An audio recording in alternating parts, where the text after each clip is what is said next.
So as usual with a Cajun dish, you're gonna have onion, celery, and bell pepper. And as most of you know, I freeze my red peppers and I freeze my celery in little sucky bags. Then I defrost them and just give them a rough chop. That's about 3/4 of a medium onion. This, of course, calls for green onions. Nowhere around me has those, and I choose not to grow those. So, like I said, I will make a roux, and which is your flour and your oil for our base. Then I'll remove that, saute my vegetables, and I make my own seasoning mix. But if you don't, this is what you want to put in this. 2 teaspoons of salt, 2 teaspoons of red pepper, a teaspoon of white, and a teaspoon of black pepper, a teaspoon of basil, and a 1/2 teaspoon thyme. Thyme is so flavorful and really has to be in this dish. It could certainly be fresh. So I'm gonna use 2 sticks of butter in this. I'm gonna use 3/4 of a cup of flour, and I'm gonna saute that in 7 tablespoons of oil. It can be peanut oil, olive oil, vegetable oil. So this is very easy. I'm gonna make 4 cups of rice for it, and then my shrimp I have peeled and deveined and put in my refrigerator. But that stock is imperative. So what I'm gonna do first is put some butter in my pan, and I'm gonna saute those shrimp. This ain't hard, it's just cooking. Onion, celery, bell pepper, a roux, and in the end it's gonna be a righteous shrimp etouffee. This could not be easier. I peeled my shrimp. I am now going to cover this with just water from my pot filler, and I'll get it boiling and then simmering away in the back, and this is gonna be my shrimp stock. So much better than water. And it's easy. I don't have heads, but that's all right. This is the easiest thing you will ever make, and it's delicious. And it's a base similar to the chicken stew, and my husband loves that. First thing I do is gather what I need. There's my onion, celery, and bell pepper. That's 7 tablespoons. I'm using peanut oil, almost 3/4 cup of flour. And then there is my seasoning mix, and I've added basil and thyme to that. I'll mix that with a spoon. I don't know how much of that, or if more if I need it, I will have that.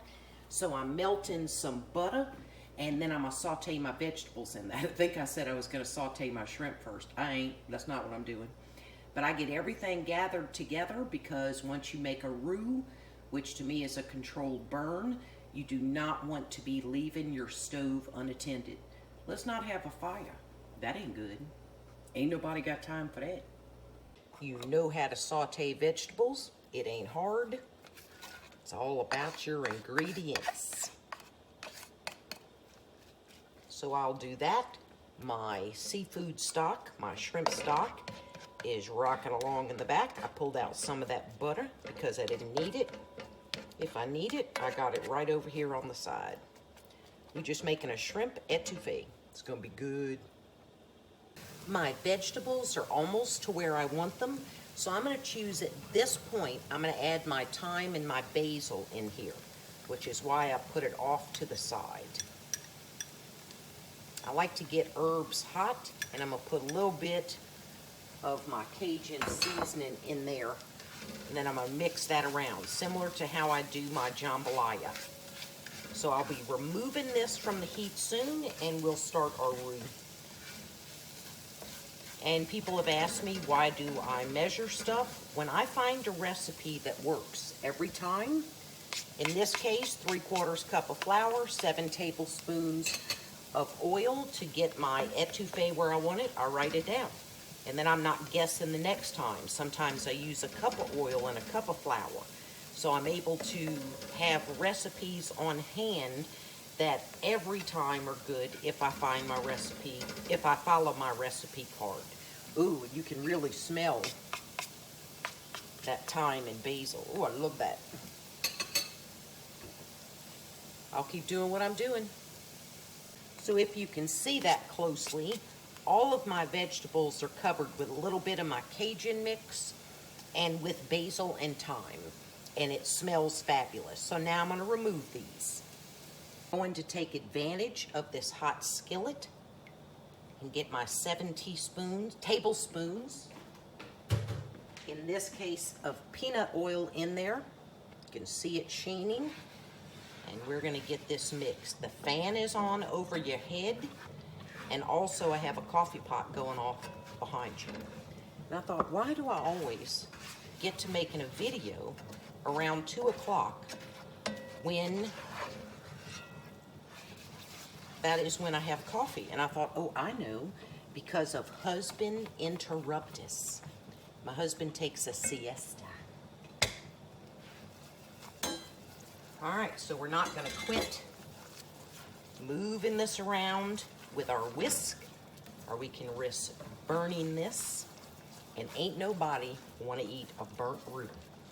And I have been to many a home where somebody burned it and didn't take the time to start over, and they thought we wouldn't notice. And that is not good, no. So it will be shortly that I add those vegetables back in here. When I get this roux the color I want, and as most of you know, I like it the color of peanut butter. I'll go a little bit lighter in this case. I'll keep doing this and I'll come back. My fire, my propane burner is on medium.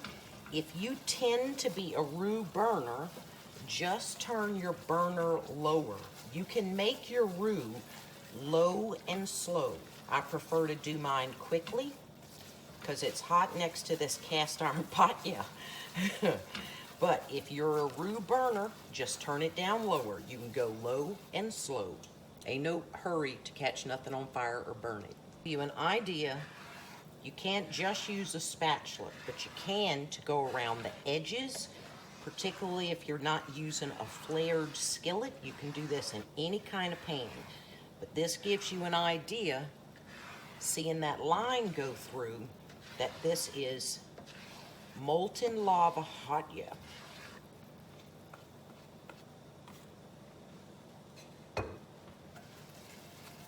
And I'm not using a wire whisk because it makes so much noise in your ears. But if you can tell, it is changing color. I have put just a pinch of salt and some coarse ground black pepper in this. And if you were new to making a roux, taste it after it's cooked along for a while. That's hot as hell. Hot as all heck. And you will taste a very heavy flour taste, and you don't want that.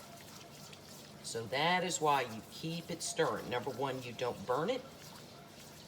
And once we add our vegetables to this hot, hot stuff, that flour taste will diminish more. But if you taste it as you go along, you'll become familiar with what you're doing and get a better understanding of how the flavor changes. So we're gonna get our vegetables in. Sometimes this is loud. Yeah. Is this hot? Yeah. Use my racket.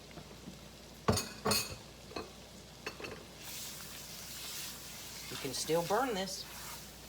Don't do nothing. Don't go nowhere. Don't walk away. Get this incorporated. And to stop this process, we're going to add some of our shrimp stock, our shrimp shells that have been simmering away. Ooh, so whatever was not cooked to those vegetables, in this case, the red bell peppers, they cook now. So I've moved on to my spatula. Oh, it smells good. Got to get our shrimp stock. And all I do is take a little sieve, get me some liquid, pour it in there. Everything is so, so hot.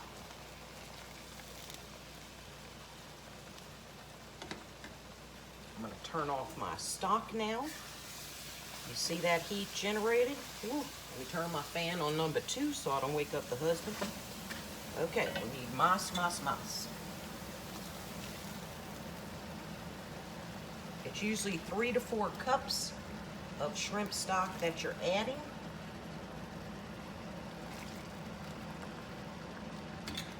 And it wants it when it wants it. Ooh, Lord, that is hot.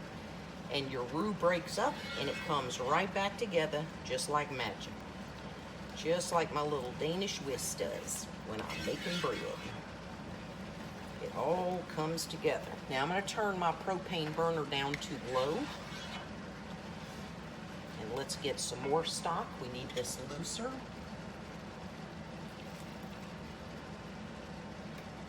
I don't need to use a cheesecloth.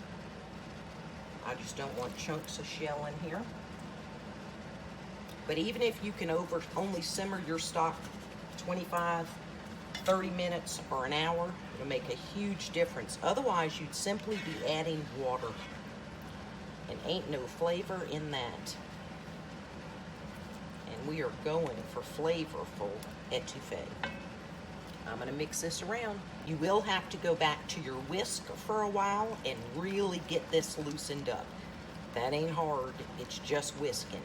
And I don't know if you can see, it's thickened up again just from 3/4 of a cup of flour. So I want to go back in with more of my shrimp stock.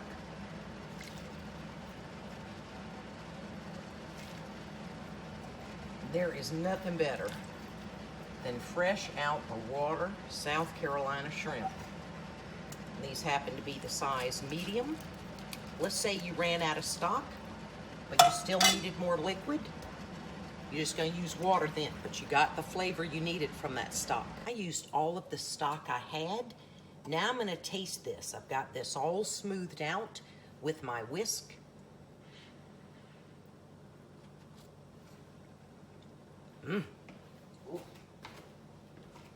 That is groovy. So we're going to get the rest of our basil and thyme. Some of my Cajun seasoning. And remember, go slow with your seasoning. You can't take it back. I'm not adding slap your mama. We don't make a super hot, spicy etouffee. To me, it's like chicken stew. It has a much subtler, more subtle flavor. So be careful when you add your spices, because you cannot take it away. You can always add more. Now I'm going to put this up on my heat diffuser and let this simmer away. And in about 30 minutes, I'm going to also taste it for seasoning. It's just shrimp etouffee. And if I did not live on the coast, I would indeed can my shrimp stock. And here is a good example of the thickness that you want. When I made my daddy's spaghetti using this slotted spoon, the spaghetti would not run through it. This will. But notice how much stays in there. So this is about the thickness of I want. Very similar to my chicken stew video. And this is just, and if you can tell, it's changed color. And I'll be tasting this every 30 to 45 minutes and making adjustments as I need to. And I will put a little Tabasco sauce in here, because hey, Tabasco sauce, it's good in everything. What I will do with those shells is I will dump those right in my marsh off my dock. We do not have alligators here. The closest alligator is about 6 miles. So I never did this in Louisiana, because if you're on a bayou and you got alligators, you don't want to do that. So they'll go right back where they came from. And then my roux is just going to sit here, my etouffee is going to sit here cooking. And if you want a channel that does Cajun cooking, you want to check out Charlie Andrews' channel. If I have to remember to put a link in the description. He gives excellent tutorials. He's a master of doing this. He'll give you much more in-depth instructions. He'll even explain why you're doing it. I just show you what I do. But Charlie Andrews, a New Orleans native, and Lord, he can cook. And don't even get me talking about his desserts. Wowzer. A channel definitely worth checking out. There is nothing he cannot cook. Alrighty then, this has cooked down something beautiful. And the husband gave his seal of approval on the flavor. And again, this is like my chicken stew base. And now we're going to add our cold shrimp. So I'm getting this hot, but it is so thick, and I'm using that liquid from the shrimp as well. And it is gonna add a lot more moisture to this. If I still see, if you can see it laying on top there. Some people call that shrimp milk. That don't make no sense to me. So when this shrimp cooks, and it will cook quickly, shrimp does not take long. If it doesn't add a lot of liquid, I will add a wee bit of water. But this is a delicious thing. So let me let these shrimp curl up and get pink, and I'll show you what it looks like. I got my rice made in the pot in the back, another Magna Light. Alrighty then, we got ourselves a little bitty bowl of it, and Lord, I think it's good. Gotta foo it.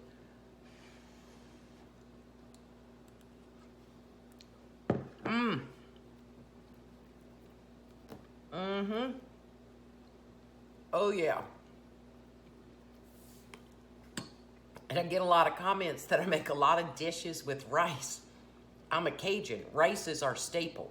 I don't know what else you serve etouffee on. I sure ain't doing it on no noodle.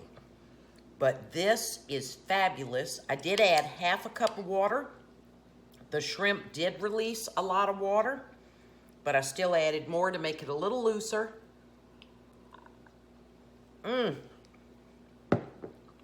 That is wicked good. Those shrimp are fabulous, and you can taste the shrimp stock. Makes all the difference. I am digging it. Shrimp etouffee. It ain't hard. If I can do it, you can do it. Good eating.